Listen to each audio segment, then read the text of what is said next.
Shalom semuanya. Shalom, puji Tuhan ya. Saudara, jadi hari ini kita akan melihat firman Tuhan. Oh, I'm sorry. Kok dia tidak memperbaiki ya? Oke, ya. Saudara, ya akhir zaman katanya ya. Jadi saya mau bagikan ini karena pertama berkaitan dengan bahwa kita perlu tahu apa yang terjadi saat-saat ini. Saya melihat juga Pak Rubin juga bagikan, beberapa hamba Tuhan bagikan. Kenapa? Yaitu berkaitan dengan apa yang terjadi berkaitan dengan ini, dengan keadaan sekarang. Ada yang bertanya, banyak yang bertanya apakah ini artinya apa, apakah akan begini terus, saudara. Dan juga hal-hal seperti ini.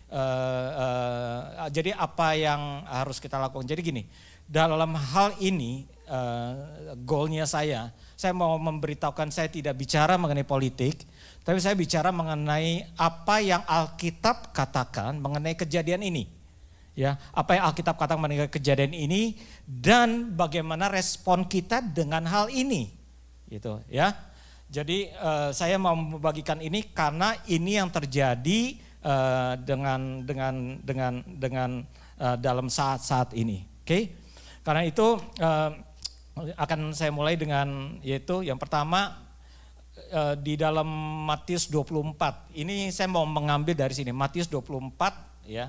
Waktu itu murid-murid Tuhan Yesus bertanya kepada Tuhan Yesus, katakanlah kepada kami. Ya, dikatakan bila mana itu akan terjadi, apakah tanda kedatanganmu dan tanda kesudahan dunia ini. Tuhan Yesus jawab nih, kamu akan mendengar deru perang, kabar tentang perang, namun berawas-awaslah jangan kamu gelisah, sebab semuanya itu harus terjadi tetapi itu belum kesudahannya. Amin. Yang ayat yang ke-6 merupakan satu jawabannya. Saudara, dalam hal ini Matius 24 ini saya mau bagikan ada yaitu 3 hal yang terpenting yang saya mau bahwa kita tangkap lewat ayat ini. Yaitu yang pertama, yaitu dikatakan jangan gelisah. Ya, jangan gelisah kalau saudara mendengar hal ini. Oke?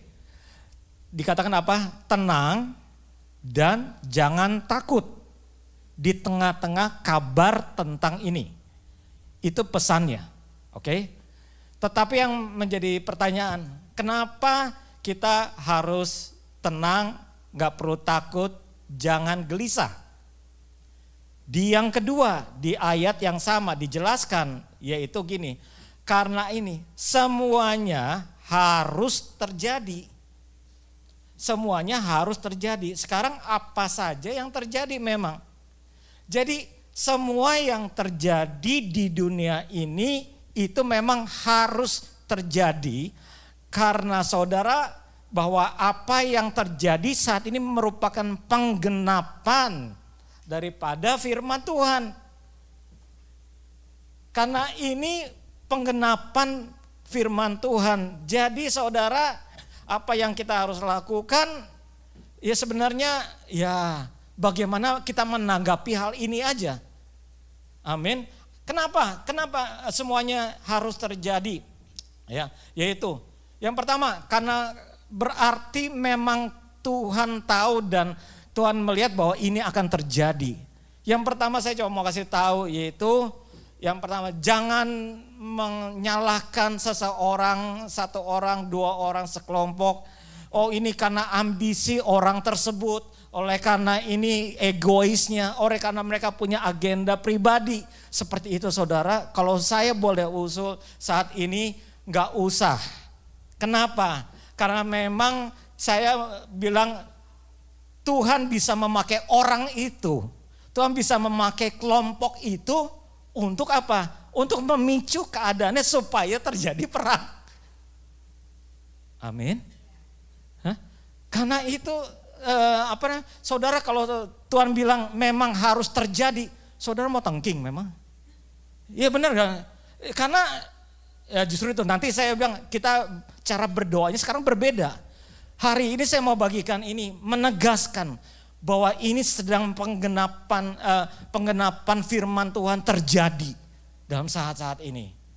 Amin. Contohnya adalah gini, Matius 24 ayat ke-7. Sebab bangsa akan bangkit melawan bangsa, kerajaan melawan kerajaan. Saudara, pertanyaannya, apakah bangsa bangkit melawan bangsa, kerajaan melawan kerajaan, ini sudah terjadi atau belum? Hah? Sudah dan sedang. Kalau saya tanya ini 10 tahun yang lalu sudah terjadi atau belum? Sudah perang 10 tahun yang lalu? Hah? Oh, bukan maksudnya. Yang sedang kita mengalami dalam keadaan perang. Saudara, ini pertanyaan, ya memang sudah terjadi. Betul? Bahwa ini sudah terjadi. Tapi kalau dikatakan ini sudah terjadi, sebenarnya ada satu lagi yang saya mau katakan bahwa kalau firman Tuhan mengenai bahwa perang memang sedang, kalau tadi di awal mendengar deru perang, tapi yang ini adalah bukan lagi mendengar, sudah terjadi perang bangsa melawan bangsa, kerajaan melawan kerajaan. Dan yang lain lagi ada apa? Akan ada kelaparan. Saya nggak tahu bahwa kejadian lewat perang ini sekarang aja sudah mulai ngalami bensin naik. Ya, sampai tinggi sekali dan akan ada yang kekurangan, ada yang akan ngalami kelaparan dan saudara ini sedang digenapi. Tapi kan gini, kalau misalkan bangsa bangkit melawan bangsa, pertanyaannya adalah nggak mungkin dong kalau ada satu negara semua di dunia ini damai sejahtera, tiba-tiba satu bangsa perang gitu. Enggak? Mungkin enggak? Nggak mungkin kan? Berarti harus ada satu orang, satu kelompok, satu kejadian yang memicu. Benar nggak?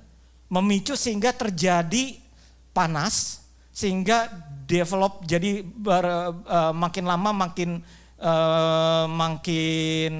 makin tegang, dan itu dibuild kan, yang akhirnya pecah perang juga. Nah saudara, untuk bisa terjadinya bangsa melawan bangsa, kerajaan melawan kerajaan, saya percaya bahwa ada orang yang dipakai Tuhan untuk ini terjadi gitu. Enggak enak memang. Kalau saudara dipakai Tuhan bahwa untuk menjadi pecah perang gitu, kurang enak kan kayaknya ya. Tapi saudara, ya saya nggak bisa ngomong, tapi saya tahu kenapa seseorang diangkat oleh Tuhan. Tuhan bilang, aku memang mengangkat kau. Semua hamba Tuhan bilang begitu. Tapi kenyataannya kenapa? Gara-gara dia banyak terjadi kekacauan, pergolakan di berbagai tempat. Baru saya mengerti, ya memang karena dipakai. Ini dipakai alat untuk tujuan yang kurang enak memang. Tetapi itu harus terjadi. Kenapa? Karena memang firman Tuhan dan waktunya Tuhan. Ini yang kita harus mengerti. Yang saya mau bagikan, kenapa kita harus mengerti ini.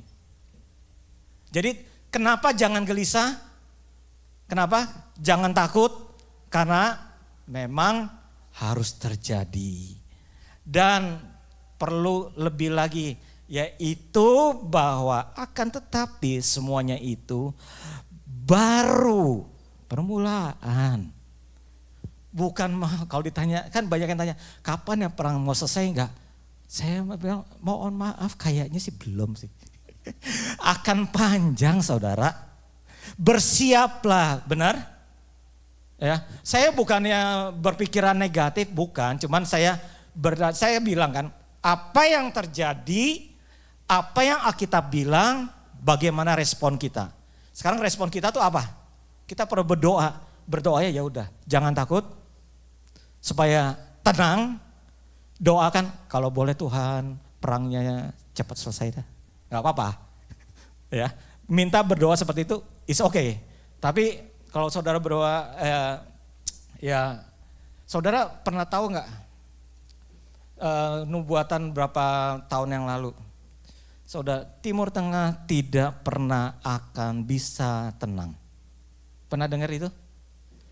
Karena nanti cuma ada satu orang yang bisa membuat Timur Tengah itu damai, yaitu antikris. Jadi saudara, bukan saya nakut-nakutin, tapi memang seperti itu. Jadi tidak akan pernah ada ketenangan di daerah sana. Sampai nanti ada satu orang yang begitu luar biasa wibawanya, punya kuasa, disegani.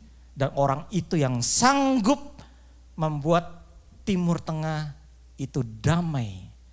Dan disitulah sosok namanya antikris, dia.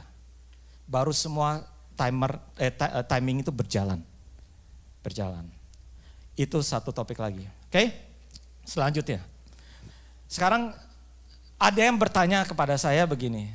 Apakah benar itu saudara mungkin pernah dengar kabar ada perang Gog-Magog? Saya bilang bukan. Apa perang Gog-Magog? Nanti saya akan kasih tahu. Tapi itu bukan. Tapi yang penting dari situ adalah bahwa itu adalah men-trigger. Kalau saudara Yeskiel 38, 39 itu adalah nubuatan apa yang akan terjadi di akhir zaman yang sedang digenapi, tapi bukan perang yang di Yeskiel ini yang sedang terjadi. Tetapi yang perang sekarang bisa men-trigger larinya ke perang Gog-Magog. Pertanyaannya, apakah perang Gog-Magog itu? Secara satu page saya mau bagikan ini. Yaitu perang Gog-Magog ada di dalam Yeskiel 38, 39. Yaitu akan ada suatu kali, satu kejadian bahwa bangsa Israel itu akan diserang dari utara, selatan, timur, dan barat. Seluruh penjuru akan menyerang, akan dikepung oleh bangsa-bangsa. Disinilah dijelaskan di dalam Yeskiel secara jelas negara mana saja yang akan menyerang. Saudara, yang pertama ini negara yaitu Persia atau jelas-jelas yaitu Iran. Terus kemudian dari negara paling utara dan berkuasa dikatakan kata agung, yaitu dari kerajaan yang sangat besar, yaitu yang diperkirakan Rusia. Di sini adalah sebenarnya yang bagian sini adalah Turki, daerah Turki. Nama Gomer, Meseh, Tubal itu ada di dalam Alkitab. Sebenarnya daerah-daerah Turki utara yang saat ini nanti menjadi Northern Alliance. Kalau sebenarnya ini semua adalah yang sebagian besar ini adalah dari Rusia. Ya, jadi yang paling banyak yaitu dari Iran, dari Rusia yang akan menyerang. Karena itu saya bilang, sekarang kita baru mendengar kabar ini. Betul? Ini Iran dan Israel. Karena itu belum terjadi. Terus ada yang dari selatan, Put, dari bawah Kus, yaitu Sudan, Ethiopia, dan Libya.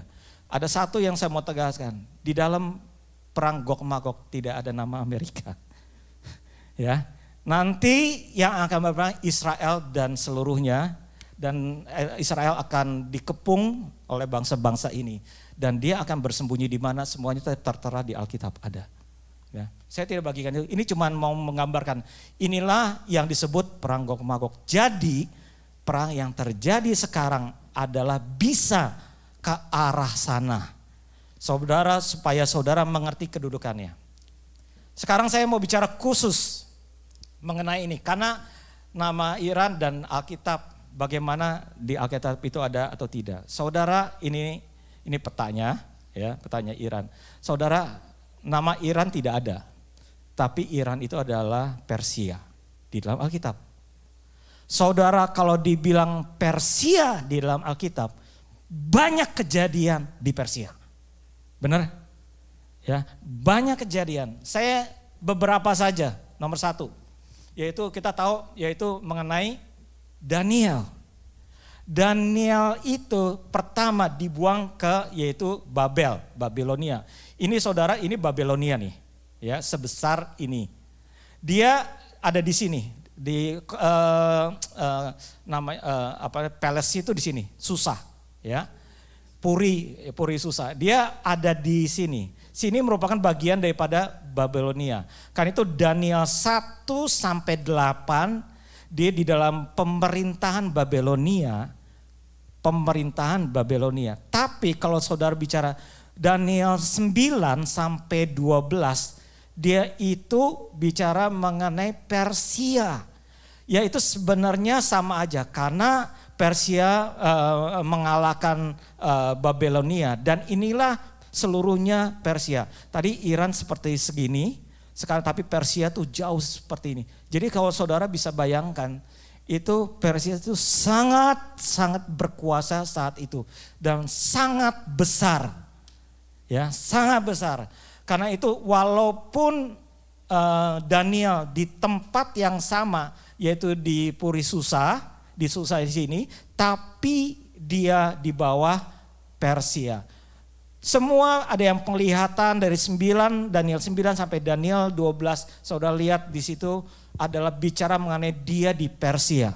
Sebenarnya lokasi sama, pemerintahannya beda. Amin. Nama pertama itu dan saudara bahkan dikatakan Daniel dikubur di mana? Di kota Susa. Kuburannya Daniel, tomnya Daniel, saudara bukan di mana? Bukan di Israel. Di Iran. Di mana? Di kota Susa. Kota Susa ini kayak gimana? Nanti saya kasih tahu. Yang kedua, siapa yang terkenal? Esther. Esther itu di Puri Susan. Sama saudara, di Susan, di kota Susa di Iran. Di sini juga. Jadi 100 tahun kemudian, ya 100 tahun kemudian kisah Esther muncul dan di sini. Kalau kita dengar kata Esther, kita dengar kisah Esther, adalah satu yang paling utama yaitu ada satu sosok yang sangat berpengaruh dengan Israel. Yaitu sosok namanya Haman. Saya mau fokus sedikit, siapa Haman?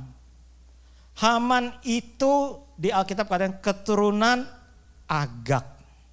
Bukan agak-agak gitu, bukan ya, beda ya. Itu Agag pakai K.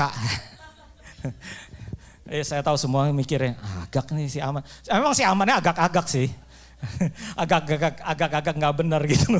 Saudara, tapi bangsa Israel nama Haman, bahasa Inggrisnya Haman, itu sangat berkesan.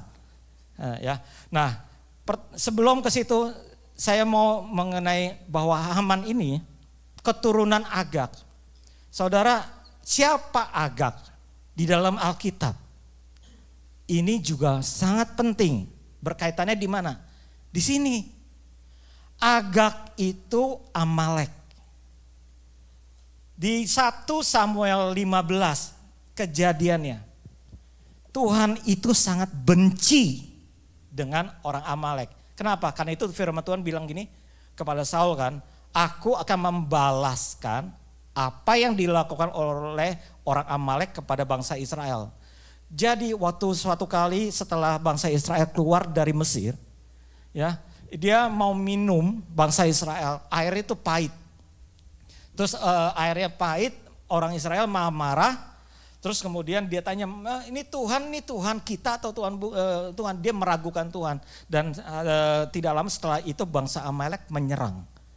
Disitulah yang dibilang waktu Musa mengangkat tangan, kalau tangan terangkat Israel menang, kalau tangannya turun Israel kalah. Di situ kejadiannya. Tuhan tuh benci banget. Seberapa bencinya? Saya kasih tahu. Namanya dibilang, karena itu jadi pergi sekarang, kalahkan orang Amalek, tumpas. Tumpas itu bahasa aslinya caram. Caram tuh artinya apa? Wipe out. Bersih total.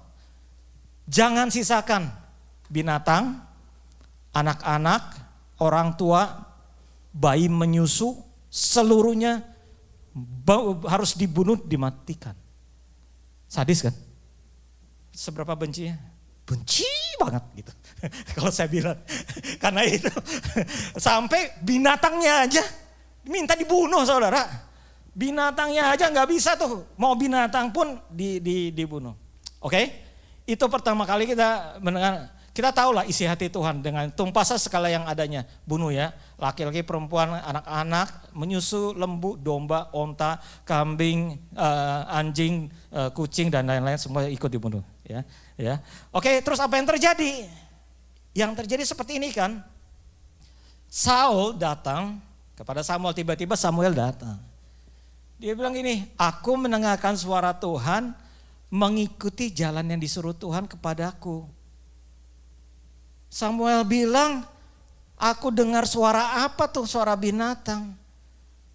Enggak toh, kata Saul, aku ikuti, aku dengar suara Tuhan, aku ikutin, aku lakukan kok. Apa yang dia lakukan? Dia bawa Agag. Ini kata Agag, raja orang Amalek. Siapa yang dibawa? Rajanya. Berapa orang rajanya? Hah? Ya cuma tanya. Rajanya satu. Oh, raja orang Amalek. Orang Amaleknya dibunuh gak? Binatangnya dibunuh gak? Yang dibunuh mana? Yang jelek-jelek. Yang baik, lembu yang baik, enggak, dikhususkan bilangnya, ini kan buat Tuhan. Saya kan, istilah gini, saya kan nyolong tapi kan buat Tuhan gitu. Ya kurang lebih gitulah. Nyolong tapi buat Tuhan. Iya, kamu masa Tuhan nggak mau terima sih kecolongan saya gitu kan intinya. Ini kan saya itu intinya seperti itu. Si Samuel marah banget kan. Saudara, dikatakan apa yang terjadi? Apa yang kamu lakukan? Gara-gara ini kerajaanmu tidak akan jadi satu. Engkau tidak akan lagi dipilih menjadi raja. Saudara, apa yang terjadi? Raja Agag disembelih sama Samuel. Samuel ini nabi loh. Sembelih orang loh. Ya, saudara, saya mau tanya. Agag, Amalek sudah dibunuh. Kenapa masih ada keturunan Agag? Mikir dulu dah baru saya cari. Kenapa ayo? Hah? Katanya kan udah dituntasin gak? Bangsa Amalek. Dituntasin kan? Yang diambil ya binatang yang baik-baik aja sih, yang jelek dibunuh. Ada kemungkinan adalah orang-orangnya Saul tidak membunuh Amalek. Binatangnya juga gak dibunuh, orangnya juga. Agag rajanya aja oleh Saul tidak dibunuh kok. Jadi belum tentu orang-orang Saul bunuh orang Amalek. Saya tidak tahu apakah dia bohong atau dia tidak tahu. Saya juga tidak tahu karena saya tidak ada di situ. Saya nggak kasih tahu gitu kan. Kalau saya di situ saya bisa tanya dong. Oh kenapa kamu gitu? Gitu. Saul, ya, saudara. Tapi saya tahu analisa saya ini sekali lagi ya tidak ada di Alkitab. Menurut pengertian komentari by Billy Lesmana. Ada masih orang-orang yang tidak dibunuh. Saya yakin mereka tidak sangka 550 tahun kemudian karena ada orang yang tidak dibunuh, dia bisa hampir menghancurkan yaitu seluruh bangsa Israel lewat kejadian di Puri Susan. Kalau Puri Susan tidak ada Ester, itu akan lebih bahaya, akan lebih menakutkan dibandingkan Holocaust. Holocaust cuma 6 million, tapi ini seluruh bangsa Israel habis. Oleh karena siapa? Ini Haman, keturunan Agag. Oleh karena Tuhan suruh bunuh, Tuhan suruh lakukan, mereka tidak lakukan. Kalau Tuhan suruh kita lakukan, lebih baik saudara lakukan. Amin. Karena jangan pakai menurut saya kayaknya seperti, menurut saya kayaknya kurang cocok, menurut saya kayaknya tidak tepat. Kita tidak tahu saudara. Tuhan lebih tahu. Satu pelajaran buat kita. Kalau Tuhan minta, lakukan yang saudara pernah lupakan yang lalu, saudara ingat-ingat. Bereskan, lakukan lagi. Karena kita tidak pernah tahu ke depannya gimana. Benar? Amin. Itu akibat ketidaktaatan. Kemudian apa yang terjadi Haman ini? Saudara, mereka baru merayakan Maret 3, orang Israel merayakan yaitu namanya Purim. Celebration disebut Purim. Purim itu dari awal kata yaitu pur atau undi atau dadu. Mereka punya satu kebiasaan. Setiap awal bulan mereka melempar undian, mereka melemparkan dadu. Saudara, mereka bilang gini, lucky day. Mereka punya prinsip lucky day. Mereka main-main menganggap bahwa ada yang dapat undian, bahwa segala sesuatu biasanya bagus. Saudara tahu Haman sengaja mengenai pakai dadu itu untuk menentukan hari pembantaian bangsa Israel. Supaya mau benar-benar begitu jahatnya dia, untuk supaya mereka ingat bahwa hari yang harusnya lucky day menjadi satu hari yang pembantaian. Itu begitu jahatnya. Saudara, kalau saya bisa buat film, saya buat film nih. Tampangnya waktu ngelempar dadu, wah mungkin benar gak? Karena memang dia sangat panas. Sebenarnya gara-gara siapa? Cuma satu orang loh, Mordekai. Waktu ada lewat, dia tidak hormat satu orang loh. Saudara bisa bayangkan gak?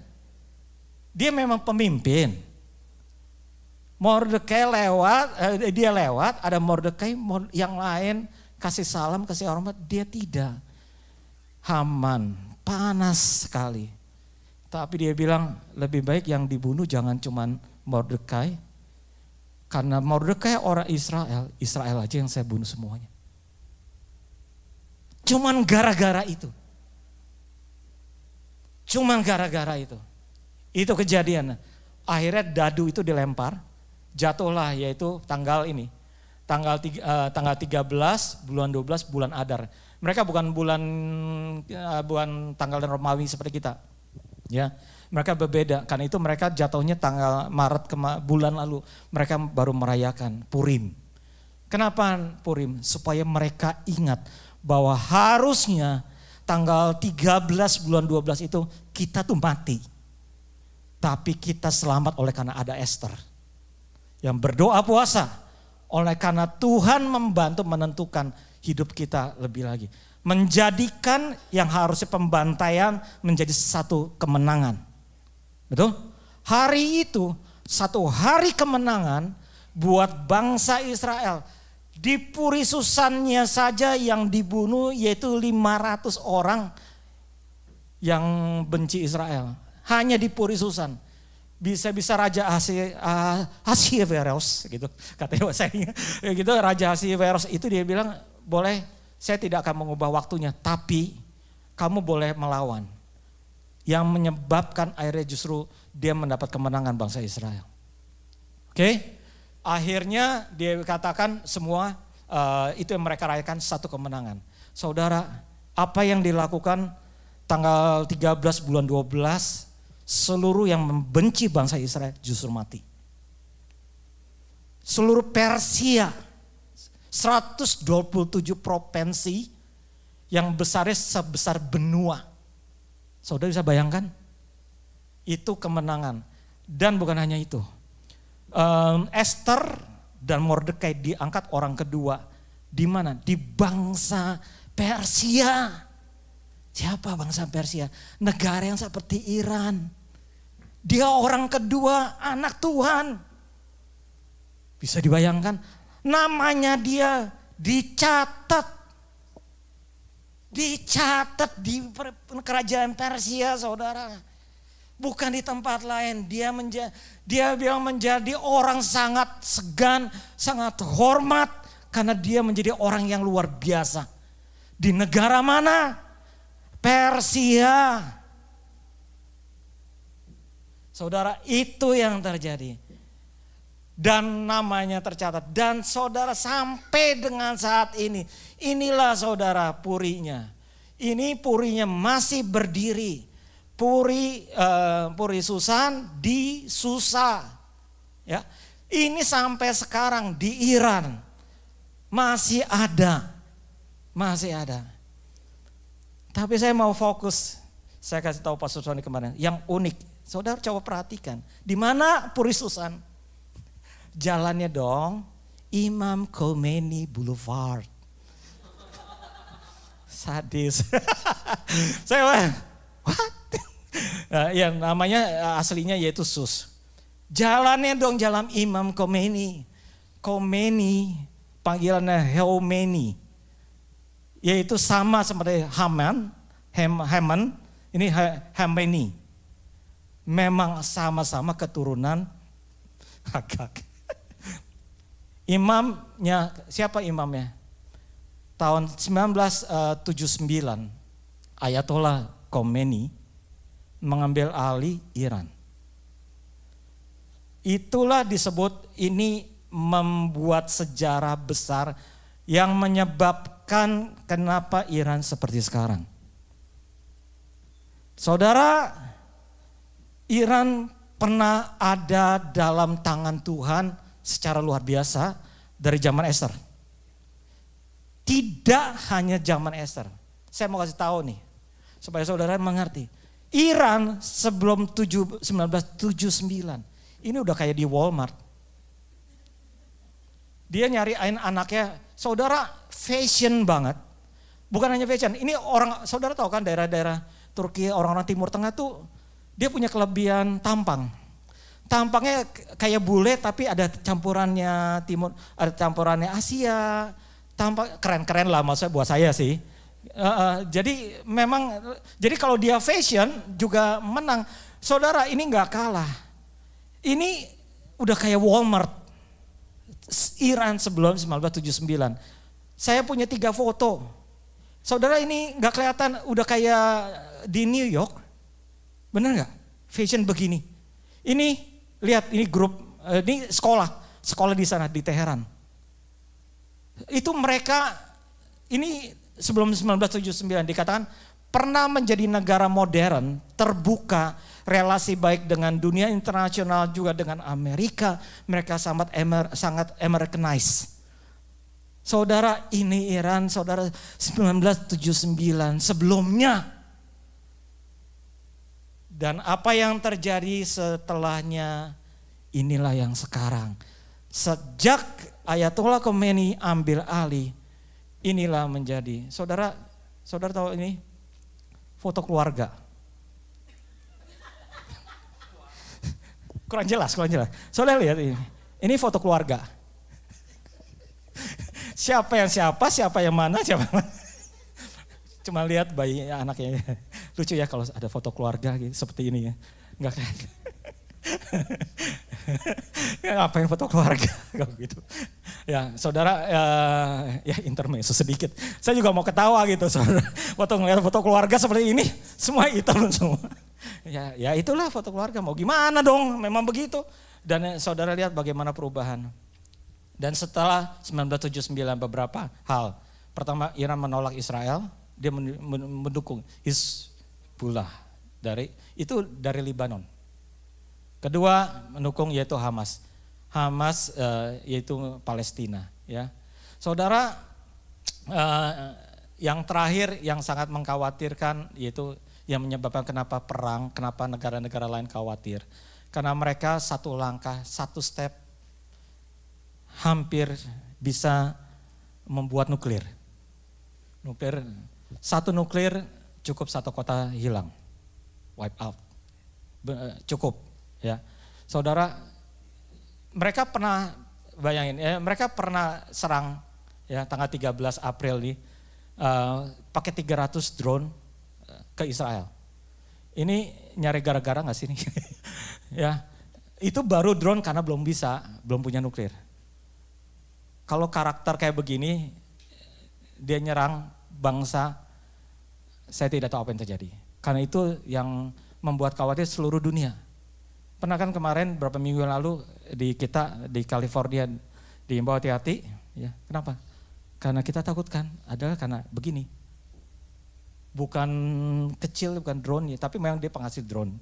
Tapi ya takutnya nuklirnya itu. Itulah alasannya. Alasannya kenapa terjadi perang. Oke, kemudian sekarang pertanyaannya, saudara, akhirnya kan terjadi perang dari April terus panas, makin panas, makin panas. Kenapa makin panas? Karena harus terjadi. Memang harus terjadi, betul? Tapi satu hal, saudara pernah nggak bayangkan mereka ada di Timur Tengah, kenapa negara-negara Timur Tengah tidak dukung mereka? Kenapa tidak dukung mereka? Bahkan diserang. Betul? Karena ini. Ya. Justru mereka menyerang. Menyerang apa? Saudi Arabia, Bahrain, Kuwait, Dubai, Irak yang diserang infrastruktur. Mereka tuh menyerang infrastruktur energi, infrastrukturnya berhasil, beberapa dari mereka berhasil tidak berhasil, tapi beberapa sumber air itu buat satu kota itu mereka itu dihantam oleh Iran. Karena itu membuat mereka semua ini marah. Tapi kan pertanyaannya, bukankah sesama negara Islam di Timur Tengah, satu negara harusnya tetangganya dukung dong. Betul kan? Harusnya ikut kan? Tapi kenapa enggak? Kenapa enggak? Saudara, saya mau kasih tahu begini. Mereka itu punya aliran Islam berbeda dengan Indonesia. Indonesia sama dengan Saudi Arabia, Bahrain, Kuwait itu, Dubai itu alirannya Islam itu Sunni. Ya. Sunni itu bahwa pemimpin agama tidak pemimpin politik.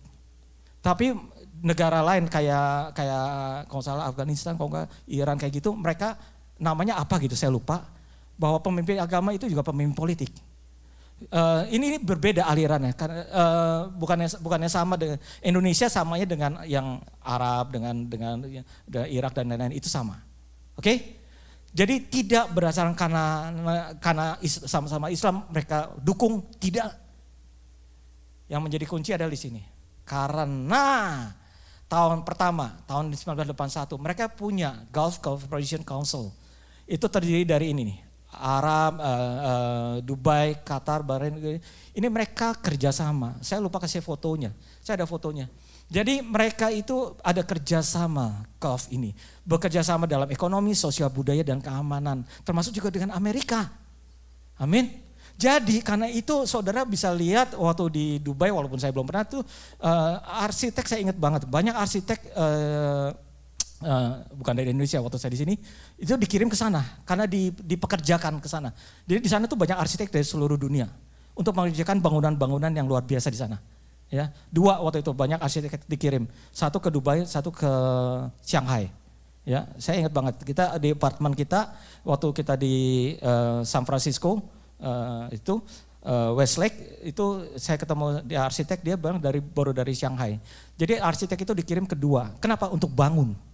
Ya, itu ada kerjasama yang luar biasa, sosial, budaya, keamanan, ekonomi. Ini tuh sudah terjalin rapi, bagus, sehingga tidak ada kekacauan. Betul? Yang kedua ini, yang terakhir, itu 2020. Ada yang namanya Abraham Accords. Kenapa disebut Abraham Accord? Dia bilang keturunan Abraham. Konsepnya bagus banget. Gini loh, kita kan sama-sama anak Abraham, kalian kan Ismail, gitu. Ya udah kita nggak usah itu, kita sama-sama. Begitu disebut kan. Jadi karena itu kerjasama Abraham Accord ini. Ya, beberapa negara kemarin 2025 Oktober Presiden Trump mengusulkan boleh lebih banyak lagi yang join. Saya punya fotonya, termasuk negara kita, ada presiden kita berdiri gitu di sampingnya. Saya lupa fotonya semua. Ini ada fotonya. Saudara, jadi tujuannya cuma apa? Ini tuh semua sebenarnya negara Timur Tengah yang lain tuh damai. Cuman satu ini jadi masalah. Karena itu mereka kenapa diserang? Karena buat Iran ini negara-negara dukung Amerika, dukung yang lain. Karena itu negara sesamanya dihancurin, dirudal. Ya saudara, karena itu airportnya Dubai, karena itu sumber air, penampungan air bersih, kena dia bablas, 3 negara itu hancur. Jadi mereka akhirnya karena itu one day semua akan menyerang, kerjasama menyerang mereka gitu. Karena dia disebelin semua bangsa. Oke, udah. Ini kurang lebih ya. Karena itu sekarang apa yang menjadi sikap kita? Just boleh tolong. Sikap kita cuma 3. Yang pertama, ya, saudara, jangan gelisah, jangan takut, betul? Saudara, supaya saudara ini mengerti keadaannya, keadaan keadaan yang terjadi saat ini, dan saudara mengerti Alkitab bilang apa. Yang ketiga, sekarang respon kita tuh apa? Yaitu jangan gelisah, tetapi saudara di Matius 24 ingatkan waspada. Waspada itu apa? Alert. Saudara tahu enggak? Kita ini sudah di ujung zaman. Amin. Saudara kalau kita bilang 10 tahun, 20 tahun yang lalu, ayat ini mungkin kita damai kok, nggak ada perang, nggak susah masuk. Saudara enggak, sekarang ini di depan mata, bahkan bukan mendengar deru perang, bahkan sekarang sudah ada perang. Tinggal nanti gempa bumi, kelaparan, itu salah satu tanda. Matius 24 ayat 42 dikatakan, lihat kalau tunas pohon sudah mulai ada tumbuh tunasnya, artinya bahwa sudah akan masuk kemarau, akan masuk samar. Kalau ada terjadi ini, artinya akan terjadi berikutnya. Itu yang kita minta waspada. Sekarang ini bukan keadaannya sama, main-main seperti dulu, tidak. Memang sedang di ujung, amin. Yang kedua, belajar seperti zaman Nuh. Saya mau ambil khusus ayat ini, Matius 24. Bicara mengenai Nuh. Sebab bagaimana halnya pada zaman Nuh, demikian pula kelak pada kedatangan anak manusia. Dikatakan apa? Pada zaman air bah, sebelum air bah itu makan minum, kawin mengawinkan sampai pada hari Nuh masuk ke dalam bahtera. Ayat ke-39. Dikatakan mereka tidak tahu akan sesuatu sebelum air bah itu datang. Saya mau tanya, mereka tidak tahu segala sesuatu, betulkah? Betul nggak? Tidak. Nuh udah jor-joran kasih tahu. Mereka bukannya tidak tahu, tapi lebih ke arah mereka tidak peduli, tidak mau tahu, tidak masuk akal bahwa nanti akan terjadi hujan. Benar nggak? Bikin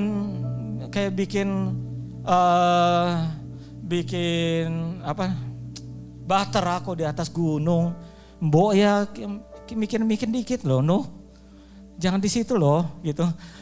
Taruh dekat sungai dekat belakang rumah gitu kan, rumahnya siapa di Foster City gitu. Lumayan kan kelihatan gitu. Kalau ini kok mbok ya di atas bukit di Twin Peaks tuh si Nuh bikin bahtera, kan nggak masuk akal. Mau hujan mau kapan bisa sampai ke atas gitu. Itu yang terjadi. Tapi Nuh kasih tahu. Jadi bukan karena mereka tidak tahu. Karena mereka tidak mau tahu. Bukannya saya bilang Tuhan Yesus tidak akan datang. Tapi saya bilang Tuhan Yesus akan datang segera.